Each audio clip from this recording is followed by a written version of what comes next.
Introduction. Overview of the recent ball-tampering controversy involving Ravindra Jadeja and Mohammed Siraj. Description of the incident, including the video that made its way to social media. Discussion of the International Cricket Council's ruling on the matter. Preceding events.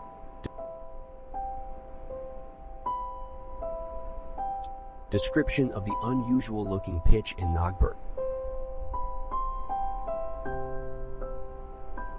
Speculation that the wicket had been selectively watered to create conditions that would make it easier for India's left-arm spinners.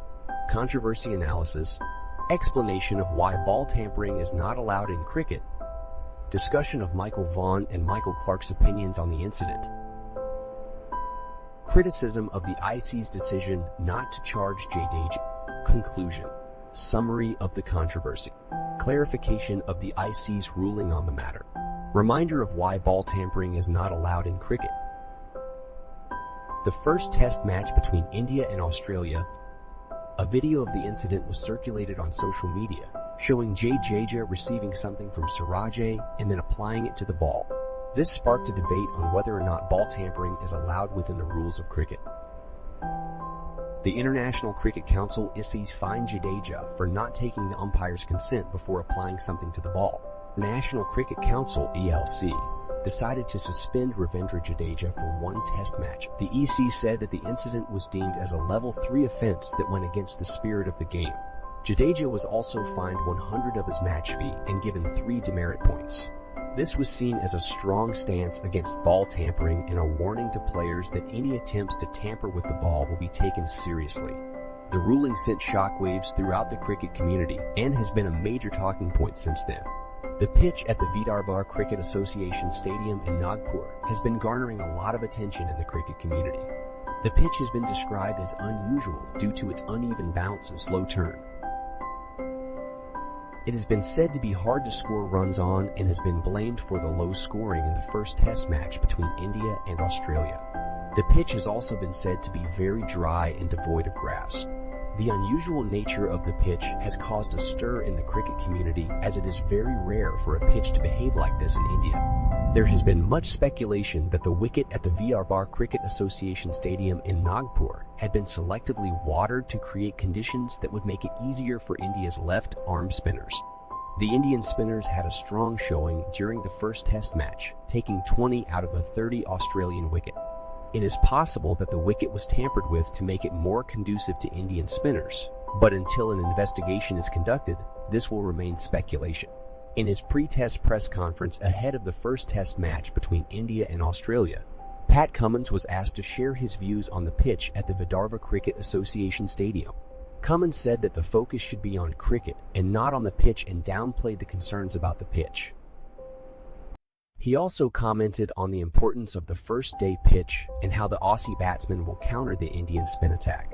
Cummins' statements indicate that he is confident in the Australian team's ability to perform well on the pitch, despite its unusual nature. In cricket, ball tampering is not allowed as it goes against the spirit of the game and is considered to be a form of cheating. If a player is found guilty of ball tampering, they can be suspended for a certain period of time or even banned from the game. Michael Vaughan and Michael Clarke have both spoken out about the recent ball tampering incident in South Africa. Vaughan expressed his disbelief at the incident, saying that it was hard to believe that such a team could do something like this knowingly. Clarke was more inclined to give the Australian team the benefit of the doubt and said that the punishments should fit the crime. He also highlighted the importance of taking responsibility for one's actions, saying that it is an example that all cricketers should learn from. Both Vaughan and Clarke feel that the Australian team should be made to pay the consequences for their actions. However, they differ in how they believe the punishment should be meted out. The International Cricket Council (ESC) has come under fire recently for their decision not to charge Ravindra Jadeja with a level 2 breach of the ETC Code of Conduct.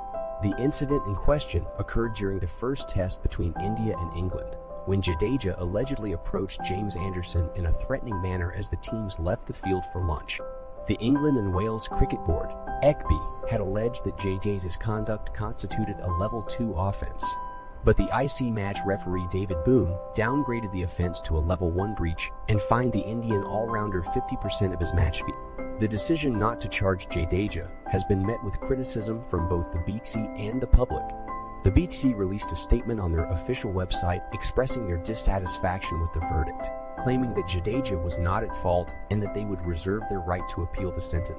Fans have also been vocal in their disapproval, with many questioning the IC's decision and pointing out the precedent it sets for future incidents. The controversy surrounding the incident has highlighted the need for the ICC to make clear and consistent decisions when adjudicating such cases. The International Cricket Council, ICCE, has recently clarified their ruling on the Ravindra Jadeja incident, which occurred during the first test between India and England. The incident saw Jadeja allegedly approach James Anderson in a threatening manner as the teams left the field for lunch, with the England and Wales Cricket Board, ECB, alleging that Jadeja's conduct constituted a Level 2 offence. Nonetheless, the IC match referee David Boone downgraded the offence to a Level 1 breach and fined the Indian all-rounder 50% of his match fee. The IC has since released a statement clarifying their ruling on the matter and reiterating the fact that the Level 1 breach was the correct charge and that the punishment meted out was appropriate. They also highlighted the importance of keeping the spirit of the game intact and reminded all players to act responsibly and with respect on the field. The EIC also noted that they would take any further incidents into consideration and would not hesitate to take tougher action if necessary.